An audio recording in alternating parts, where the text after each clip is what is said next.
Beginning at the bottom of the OSI model, layer 1, we do call this the physical layer.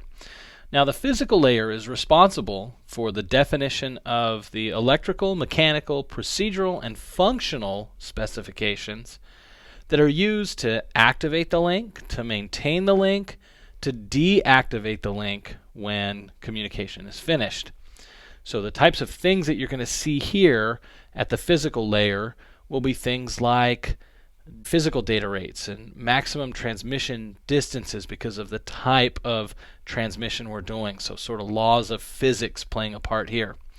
Other attributes would be voltage or the timing of the voltage levels, things along those lines. Now when we think about the physical layer, what we have to imagine is we have physical devices, but there are certain things we can't see here, obviously, like the voltage.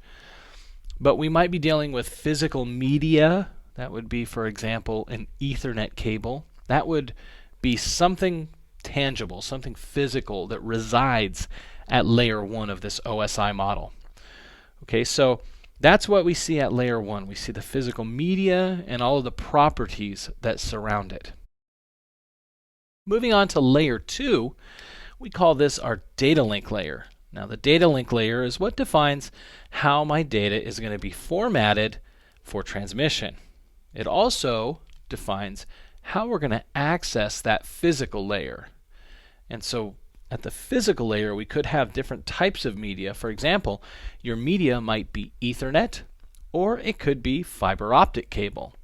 Whatever the case may be, we need to have a definition of how we're going to access that. And that's what layer 2 is responsible for. Now layer 2 also makes sure that we have a reliable delivery of the data. Now it doesn't do any error correction, but it will do some detection to let me know if something didn't work right. Now, as far as devices go, we do have physical devices that are designed to operate at layer 2. And that would be, for example, a bridge or a switch. Bridges and switches are layer 2 devices. Moving up to the next layer, we have layer 3, or the network layer. Now the network layer is designed to provide connectivity between two systems that are on different networks. And the way that we do this is through a logical addressing. The most common logical addressing that we deal with these days is IP version 4, and closely behind that in popularity is IP version 6. Now these are logical addressing that layer 3 uses to determine best path. That best path calculation is done through a routing protocol in most cases. It could be done statically by an administrator. Now, best path is selected and our data is transmitted. And remember that each layer provides services to the layer above. So when layer 3 figures out the best path, it's going to take that information that it wants to send to a next hop device, and it's going to pass it down to layer 2. And layer 2 is going to provide a service. What kind of service might that be? Well, remember, layer 2 helps me to access the physical media, to put that data onto the wire. Now we do have layer 3 devices. An example of a layer 3 device would be a router. It's commonly said that routers operate at layer 3.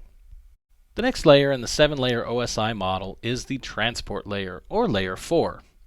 The transport layer is responsible for segmentation of my data and reassembling that data when it's received on the other end. So an example would be a large corporation, and you want to transfer files from one location to another location. And if that has to be done reliably, because the data is important, well, the transport layer has a service called the Transmission Control Protocol, or TCP, that can do that for us. It's not every case that traffic needs to be sent reliably, and layer 4 has a method of transport that can send traffic unreliably, and that's the User Datagram Protocol, or UDP.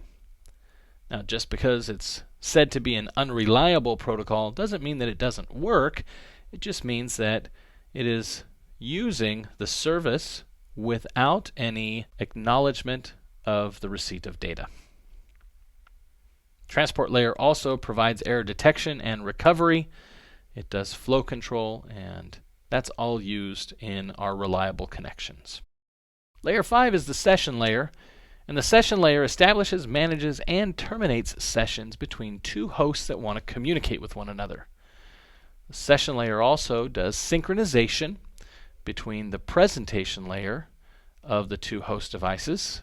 Presentation layer sits above the session layer at layer 6. Now again, this would be the service that the session layer provides for layer 6. So an example would be a web server that has a number of users, and they are communicating to processes that are running on the server, and they can be communicating with those processes at any given time. Something has to keep track of which user communicates with each process, and that's what this session layer helps us do.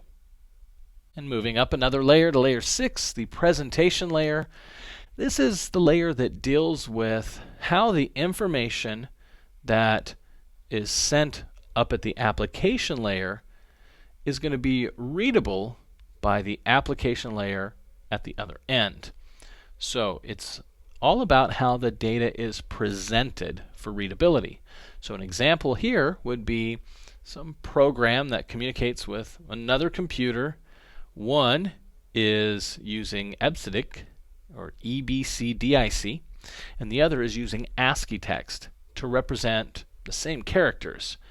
Now these are two different formats, but each of them are representing the same characters. They just do it in a different way. So the presentation layer would have to translate between these data formats using a common format. Finally, up at layer 7, we have the application layer. Now the application layer is the layer that's closest to the user. Now this layer is something that uses network services to provide a service to an application. So there are applications that do not have the TCP/IP stack, or more specifically that do not use the OSI model because they don't communicate on the network.